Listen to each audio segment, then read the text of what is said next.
Hey guys, Buster Connolly with Caldwell Banker, and I wanted to talk to you about the second step in our home buying process for first-time home buyers.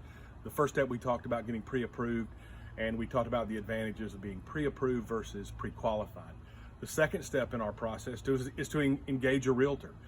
What we're looking for specifically, and the top most prioritized point in this, is for you to become a client and not a customer.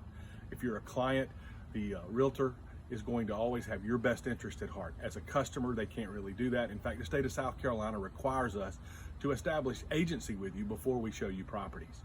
The second thing is a partnership throughout the process. We're here for you on your time frame. We're going to look for houses when you can look for houses. If you can't look for houses in person, then we're going to do virtual tours. I'll go out and look at houses for you and then come back to you and let you know. And then if you want to go see that house at that point, you can. The third step is to be the guide to the right homes. So we're going to talk about what you can afford, what your needs and wants are, and then we're going to go find those homes, and those are the homes that we're going to look for you. We're not going to try to get outside of what your budget or market is and then try to get you in one of those homes. The next step is a representative in the offer, and what we mean by that, and we'll talk about that in a later video as far as the offer goes. But that representative, that being that realtor, is with you throughout the entire step of the process. And then there's negotiation on your behalf. Your realtor is going to act as a negotiator on your behalf throughout the whole offer process. He's going to be the facilitator through the closing. You're not going to be sent to the closing on your own.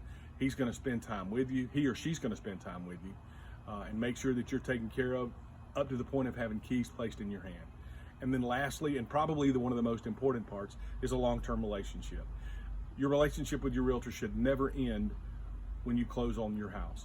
You should be able to reach out to that realtor and say, hey, I was thinking about putting a deck on. Can you help me find somebody that'll work with me? Referring friends to them, anything along those lines. You want to be able to have that, your kids' birthdays, anything that happens along the line.